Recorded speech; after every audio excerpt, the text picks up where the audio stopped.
qiimaha lahu halkani waa Tricia codka afka Soomaaliga ana Xamdi Axmed Cali aan la socodsiinaya habeen kasta oo talaado ah 8:00 ilaa 9:00 dhageys wacan dhageystayaal waxa arinta bilowga hore baan ku idman marnay dadkii hore dhageysanayay in aan rabo arin aan in badan ka fikirayay oo runtii dad badan iga soo gaadhay sidii aan maartay waajihi lahaa arin xasaasi ah oo aan maartay aanan jeclayn arimahaas oo kale inaan ku degdego arintani waxay calaaqad la leedahay khaasatan jaalideena ay taabanaysaa arin dib xataa wadanka Australia dhan mar qabsaday ogaadeen oo dadka haddaan waliba Soomaalida aanu nahay dadkii ugu muuqaalka badnaa ee ka muuqday ayaanu ahayn Soomaalida ugu badnay sababtu say doonto baa ha ahaatee waxaan nahayn dadkii maaragtay kam uga aad uga muuqday laga markay arintaas waxa weeye waa lockdown-kii ka dhacay xaafadaha hard lockdown-ka dhaco xidhitaankii darnaa ku dhacay lagu sameeyay magaalada xaafada North Melbourne iyo Flemington arintaasi markuu dhacay lockdown-kii oo shantii waxaan malaynayaa inay ahayd shantii bishii 7 ayay ahayd dadka Facebook ayaan iyadana soo galiyay dhageysta dadka la wadaaga arintan waxaan rabaa dadku inay maqlaan ay fikradoodana ka dhiibtaan wixii uu jiro soo baxo sababtoo ah wax wuxuu ku saxmi karaa markii la ogaado lana isweydiiyo hadii la dhaho ha laga aamuso asagoo wuxuu khalad yahay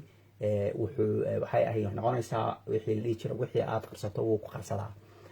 waana wax aha marka community-geena oo dhan iyo jaalidkeena taabanaysa laga yaabana inay calaaqad la yeelato oo la leedahay wixii asalkeena meeshan la keenay arinta markii bishii 7 shanteedii buu dhacay lockdown-kii labada xaafadood aha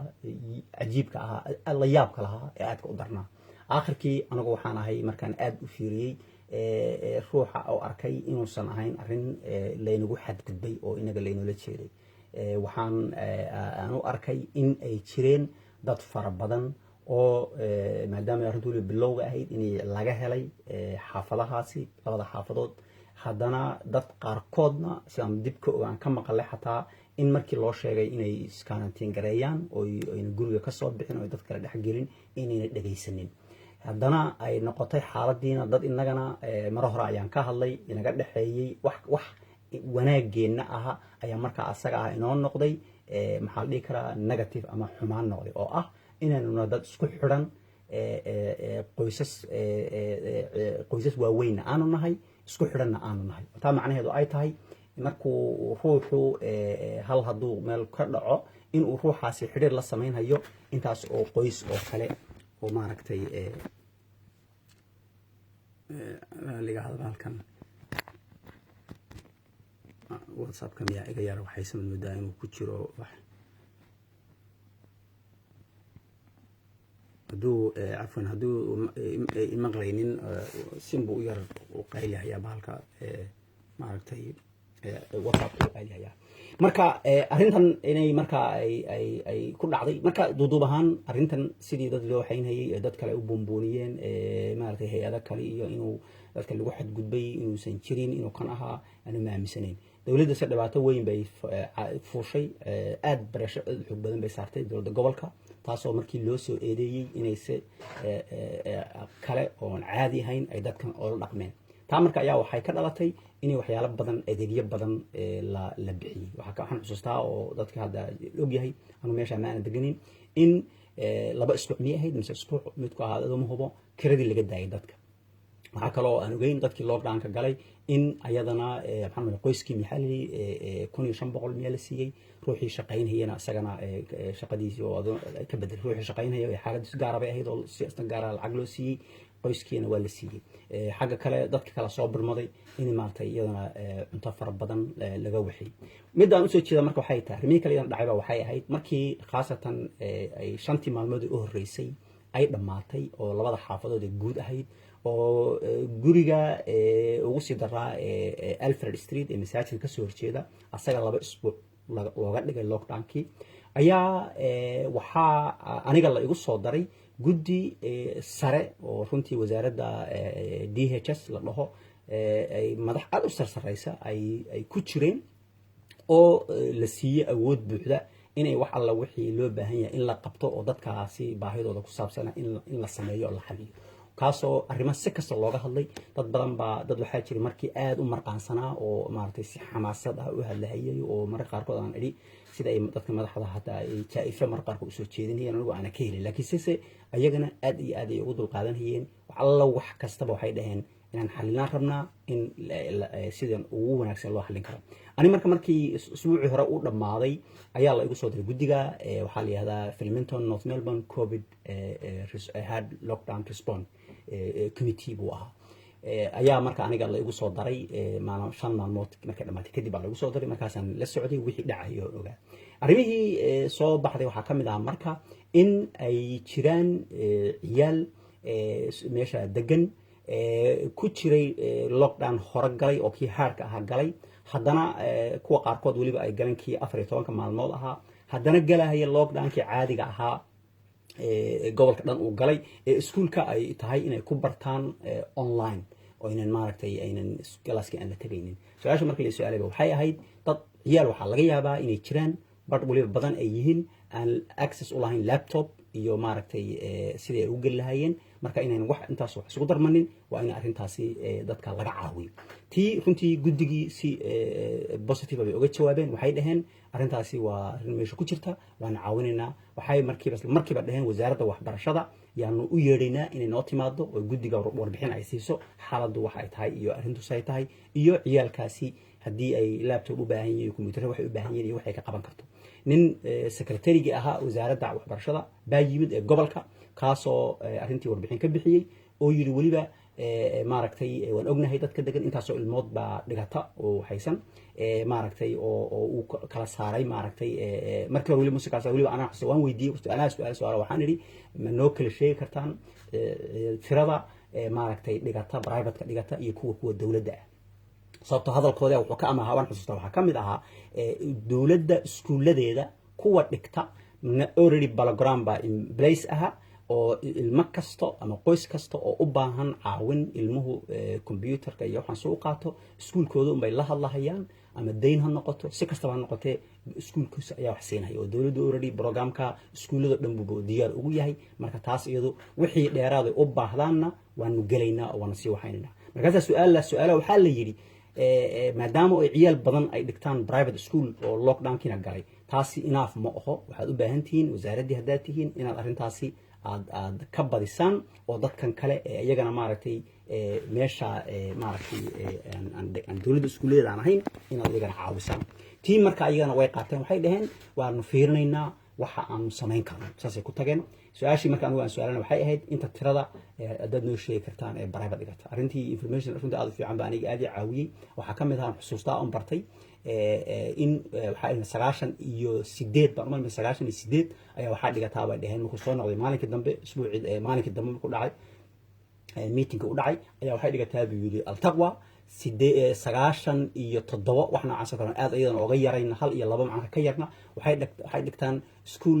series meel la dhahaa oo waxaa leeyahay waa Turkish baa maamul ay dhigtaan arrinta markii aan xusuustay xusid badan ba waxay ahayd in iskuulka altaqwa oo ahaa meelaha ugu badnaa cudurkan uu ku dhacay weliba dad fara badanna uu uga yimid xaafadaha Flemington iyo North Melbourne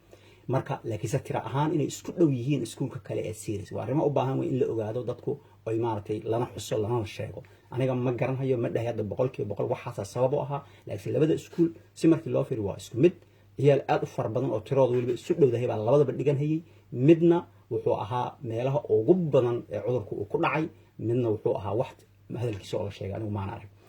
muhiimadda ugu weyn saad maanta u sheegay taamo arrintii marka waxay dhaheen arrintaa marka maadaama ay tirada sheegeen dhowr maxaa 300 ilmood bay sheegeen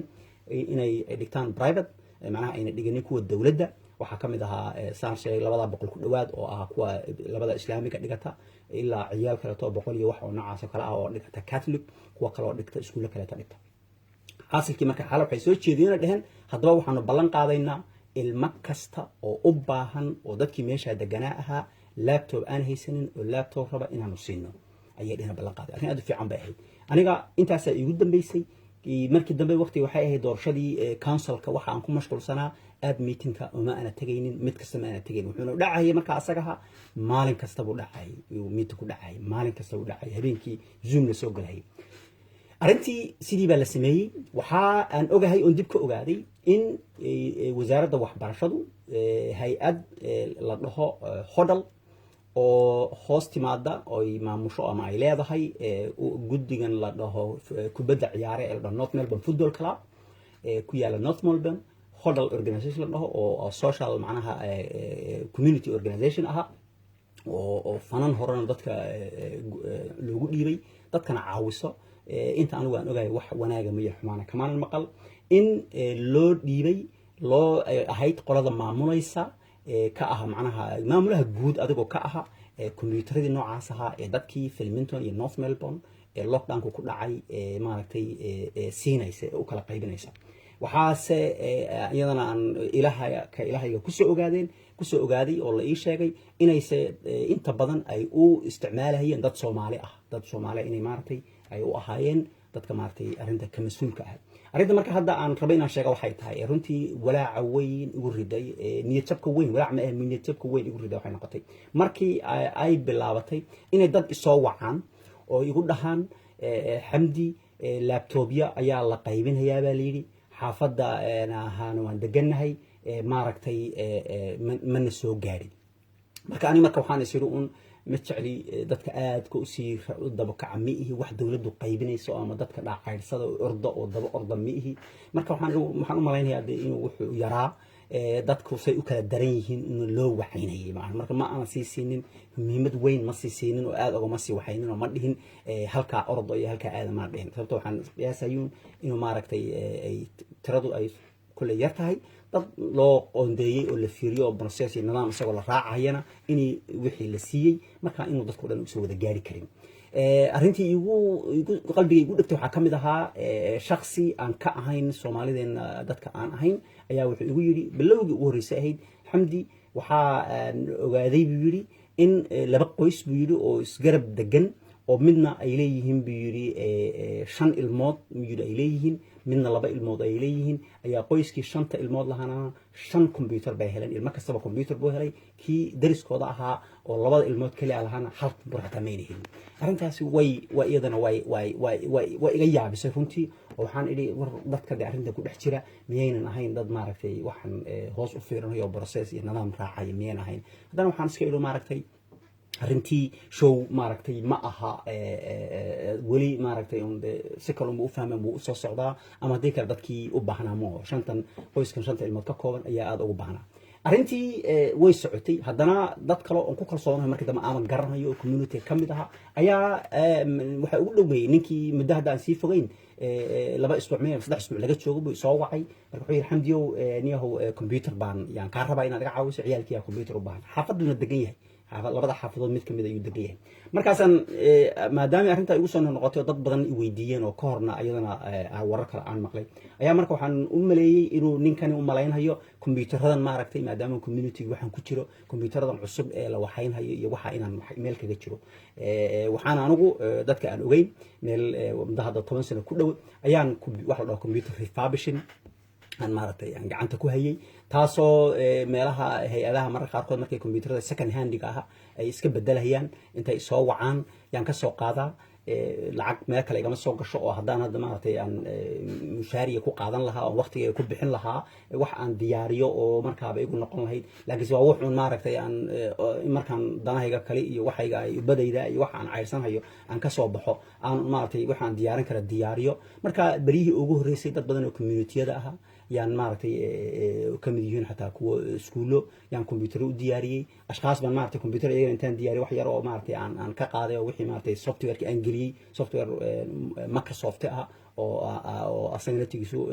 genuine oo license-kiisu wata ayaan maaragtay intaan soo gado oo processor kale sameeyay weeye ayaan geliyaa marka waxaan u sheegay waxaan ku yiri ninkii xaasilkii taas liigo marka waxaan aniga wax computer cusub ma hayi waxa aan hayo waa kuwaas weeye waxaas markaan maartay ruux ila hadlo inta waqti ku bixiyo oo fiiriyo diyaariyo yaan maartay wax macquul ah haduu dhaho waa qancinaya baan saa u sameeyay inuu la soco inaanan haynin wax cusub iyo bahal dad maqlaysa kombiyuutarada waan maqlay baryahan la wadwadee inay tahay ninkii masaas ahaa buu dib u istaagay wuxuu markaas ugu soo celiyay wuxuu niyahow de maxay ku dhacday buu yiri inaynan kombiyuutaradaasi anaga inayna soo gaadhin maaragtay anaga meeshaan deganahay ciyaal baan leeyahay iskuulka dhiganaya arrintii markaa weliba si kulul uu ninkaasi u dhibtay oo yiri niyahow dad kale oo badan waxaan maqlay buu yiri xaafada aan ahayn xaafadaheennan oo aad uga fog meeshan inay kombiyuutaradii la siiyey baan maqlay ugu maqlaa buu yiri arrinta marka haddana waxay sidii oo kale haddana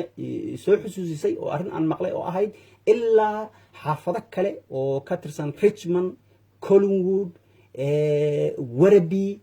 Hobbs Crossing xaafado kale fog Heidelberg hadda ma dhahayo carfkay kuma dhicin ma dhahayo la kuwa way xaafadahan maqlay ayaa dad yaa la siiyey su'aasha marka aan idin hor dhigaya waxay tahay Soomaaliyeed een rabo inay salk la isweydiiyo ama laga daba tago ama yaa laga daba tagin laakiin se in la isweydiiyo la ogaado waxa ay tahay war sababta wax loogu talagalay meel oo waliba caddahay waxaan kaloo jeclahay inaan ku celiyo arrintan looguma talagelin Soomaali oo dhan lama siino waxa Soomaali kaga bedelan tahay mujtamacaan kaleete ma jiro dawladda Victoria ma ayna dhihin iskuulada Victoria ku yaal dadka Victoria joogo dhan baan ilmo kasta laptop siinayna ma ayna dhihin waa koow haddayna taa dhihinna Soomaaliga jooga Collingwood iyo Heidelberg iyo Hobbs Crossing iyo Werribee iyo Footscray iyo jooga wax uu kaga bedelan yahay caalamka kaleete iyo ajnabiga kaleete ee Victoria ma jirto arrintan marka waxay ku go'daysaneed oo loogu talagalay shaki la'aan in habayraatay shaki aan isaga jirin North Melbourne iyo Flemington Carlton xataa oo agteeda dariska loogu talagalay xataa North Melbourne iyo Flemington waa labada xaafadood ay ku dhacday arrintu dad baa laga yaabaa inay u arkaan dhibkii soo gaaray inuusan mid halka gaarsan inuusan ahayn wax kastaba ha noqotee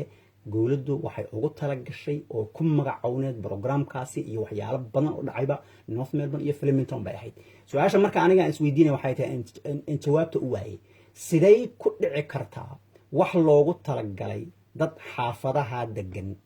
oo hadda hataa ruuxii aan unofficial hataa u soo gelin si dad ruux waxa jira si dad ban u soo gali kara waxaan uga jeedaa ruux waxa laga yaabaa inuu iska degan yahayba guryahan caadiga ah ee gaagaaban oo lockdown ku dhic oo caadiga iska ahaayo oo aan la xirin laakiin xaafadii North Melbourne Flemington ay degan yihiin waxaasi wuuba soo gali karaaba waxyaalo waxa jirta la jiifiyana banaan ku soo gali kara laakiin ruux aan meesha deganayn in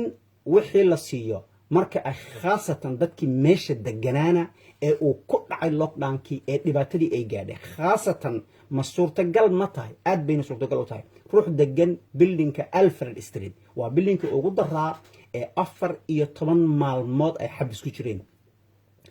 ilmaha halkaa degan inayna gaadhin laptopyadii oon la siinin ma laga yaaba suurtagal ma tahay lanana siiyey dad maartay boqolaal laga yaabaan inay gaadhaan oo aan xaafada agteeda xataa degan oo meelo kala degan warka aniga isoo gaarahaya ee la ii sheegay in aadka ugu qanacsanahay taas weeye maaragtay la igu soo weydiiyay xataa markaan hadda Collingwood baan carab ku dhaftay dad Collingwood jooga baa isoo wacay oo yiri Xamdi laptopyada niyo adaa community waxaan ku jiree laptopyadan dadka loo qaybinayo wax naga sii war anigu waxba shaqo kuma leeyahay anigu intaan ogahay laptopyada la qaybinayo labada xaafadood ee North Melbourne iyo Flemington baa loogu talagalay meel ka baxsan looguma talagalo markaas waxa lagu yiri say ku dhacday dariskanaga inay haystaan oo la siiyay hadda wallahi ma garanayo baan ku orisay ku dhacday laakiin sidoo anigu waxaan ogahay North Melbourne iyo Flemington ayaa loogu talagalay laptopyo ay dawladdu u qorshaysay marka aniga xataa haday arrintu noqon lahayd aan daacad ahaan noqono fair aan noqono haday arrintu noqon lahayd dadkii loogu talagalay ee North Melbourne iyo Flemington yaa la wada siiyay oo qaatay laakiinse marka wixii soo haray intaana sax ahayn حتى قيل كاسة من تاسم سينها صح مؤها حتى دولة أنت اللي علين لها هذا كاكلة روح كلا طول لقيا بينو باهي هي أما روح كلا هلا سيو حتى وحبة ميل بروح لقول عجيدي كرابة حتى لكن صدق كل لغة طلق لي بيبك أوجوين وكسر نعي بان كمبيوتر دي لسينين أون قاضنين markaasa dad ama saaxiibada ah ama qaraabada ah ama aad iskaga galaysanayso ama aad ka raadsanayso waj kale yaa la siinaya albaabka ay ka soo galayso iyo siday u suurtagelayso anoo ma garan karo waana dulmiga ugu daran ee dhici kara weeye oo maartay wajaj badan leh oo maartay wajaj aad u badan runtii leh oo macnaha inaan inagiiba sumcadeennii baa ku dhibanaysa meena arrinta hadda la ogaanayni baad u malaynaysaa ani xataa ma ku dhaxataa ingiriis kuma dhahayo wax hadda dhihi waan ku dhihi karay kamana hadlin haddaan hadda dhaho on sii wadana af Soomaali baan ku dhihi si ay u noqoto arrintu inagu waxaan maqlayno oo dadka kaleete ayna aniga iga maqlo laakiin se haddii arrimahaas kale noqdo see lagu aamini see lagu dhihi war dadkaagii war ehelkaagii dhibaato waxaasaa lagugu aaminaye orodoo maaragtay wax ka qabo wax see ku dhici miyaynaysa ahayn wixii halkan ina keenay dhulkeennii qiimaha badnaa ee wax wal dhinac kastaba ka wanaagsanaa ee dhammaantan wada muslimkeen waa dhammaantan wada walaalaha ayn wax halkaa ila keenay soo maahayn dad intii la aaminay xil gacanta ku qabta ama ha yaraadama ha weynaadee oo xilkii sidii loogu talagalay usoo gudanin arrintaasi idin soo gaarsiiyey ha la wargaadho ha la isweydiiyo waxaa la yidhi ninka ruuxa wuxuu yidhi xadiis baa wuxuu ahaa ruuxu markuu khalad ka arko wuxuu doonama ha noqdee man ra'a minkum munkaran falyuqayyir biyadi hadduu gacan u awoodo gacanta ha ku sameeyo oo ha istaajiyo ha qabto waxa malihii feed iyo dagaal iyo waxa ayaan barbaan misaan moodi jiray inaad noqonaysa maaragtay xoog isticmaal dad ruuxan kaa tabaryar yahay oo maaragtay luqmujaar gelin karto ma oho taas ma oho shaasho haddaad ehelkeedii tahay ama waxa uu ruux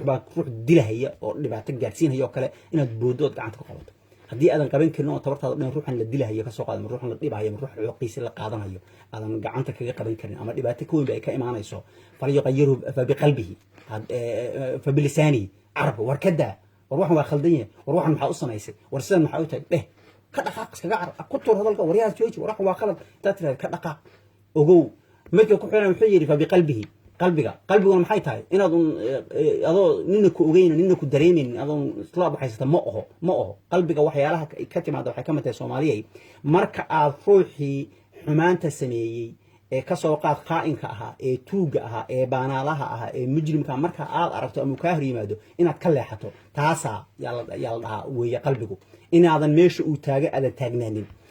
inaadan maarka raalli ku noqonin inuu dadka la mid intuu noqdo u sheekeeyo oo qosqoslo anaad ha u tiraahdo taasi ma oo qalbi ka nacbid ma oho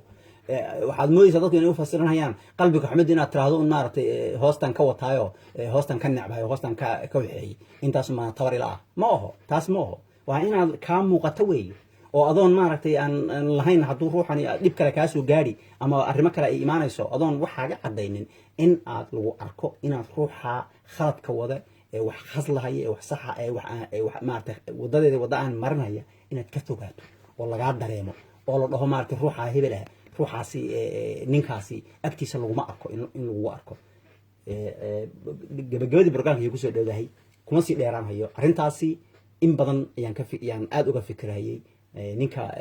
si hadal maaragtay inuu dadka dhex dhigo ma jecli laakiin se way dhibtay arrintaasi marka aakhirkiina waxaa igu soo dhammaatay inaan idinla wadaago waxaa soo koobeeyo kombiyuutarro loogu talagalay oo sidaan u arko inay boqolaal la gaarahayaan ayaa North Melbourne iyo Flemington ardadii lockdownka uu ku dhacay loogu talagalay ayaa sida ilaa aan ku kalsoonay ii sheegayaan oo dad multiple ii sheegayaan ayaa dad aan deganayn meesha la siiyey lagu manaystay lagu hadiyeystay lagu sadaqaystay waxa dadba ku magacow kuwii meesha deganaana aynan helin kuwa Soomaali ay ku jiraan oo aniga ila soo hadlay oo yiri ciyaalkanagi ma haystaan iskuulkay bilaabayaan computer ma haystaan waan u baahanahay xageen ka heli karnaa oo maaragtay aanan arrintii la socodsiinin soona gaarin malihi inay dadku dhan wada gaaraan bay ahayd laakiin se waxaan idiin sheegayaa oo xaqiiqo ah oo dad badan ay xaqiijiyeen inay dad aad u fara badan oo boqolka hadayna ka badan gaarahaya oo deganayn xaafadaha in ayagana la siiyay oo aniga inta la soo wacay la yiri xamdiyo kombiyuutaradaas aan u baahanahay inaad naga caawiso naga siiso markaan iri arrin kombiyuutarada aanu intaan ogahay waxaa loogu talagalay North Melbourne iyo Flemingtonna waxaa la igu yiri dariskanaga oo deganayn meeshaaba waa la siiyay say marka iyaga u heleen waxaan iyaga soo weydiiyay taasi sida ay ku dhacday maaragtay aniga ma la socdi mana ogi halkani waa Tricia codka afka Soomaaliga ana Xamdi Ahmed Cali la socodsanay habeen kasta talaadaha 8 barka ilaa 9 iyo barka xogo yar bareegayaan galay markaasaan gabadhiino u soo dhownahay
الله الرحمن الرحيم دغeysta shaqaalaha qiimaha kala waafirisa codka afka Soomaaliga ana Xamdi Ahmed Ali la socodsiinay habeenka soo talaadaas 8 barka ilaa 9ka iyo barka waqtiga yar ee iga dhiman barnaamijka inta ka dhiman iyadan waxaan u galayaa runtii cudurkii coronavirus-ka ayaa gobolka Western Australia wuxuu carqaladeyn ku sameynaya uma eko inuu dilaac weyn ka dilaacay laakiin si lama filaana ayaa shakhsi waardiye ah hotel dadka lagu quarantine garanayay ayaa laga helay waliba khaasatan waxaa laga helay midkan aadkii aad looga cabaadayo ee laleeyahay wuxuu ka adag yahay ka daran yahay kii hore isbedel macnaha varianti ahaa covid-19kii oo wadanka ingiriiska markii ugu horeysay lagu arkay magacyo laba meelood bad moodida anigu weli ma arag meelay kala cadaysa midda uu ka horeeyay lagu arkay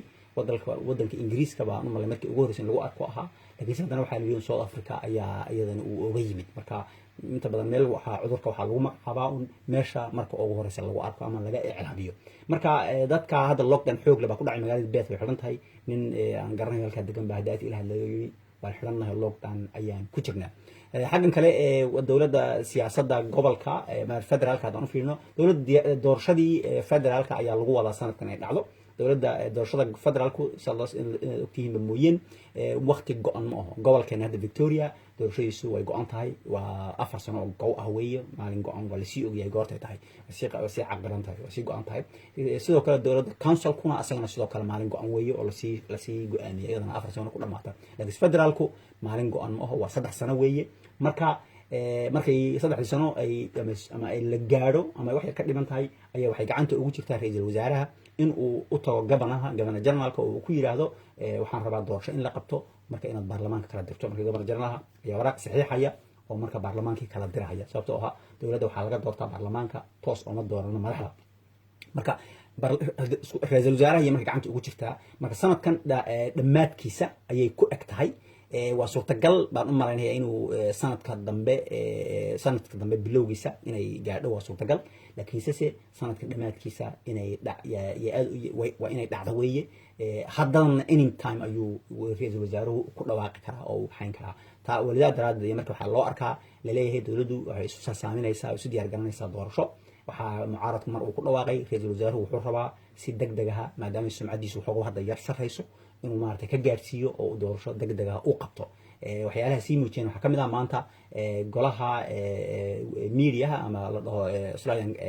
Press Club meesha wariyaasha xarunta wariyaasha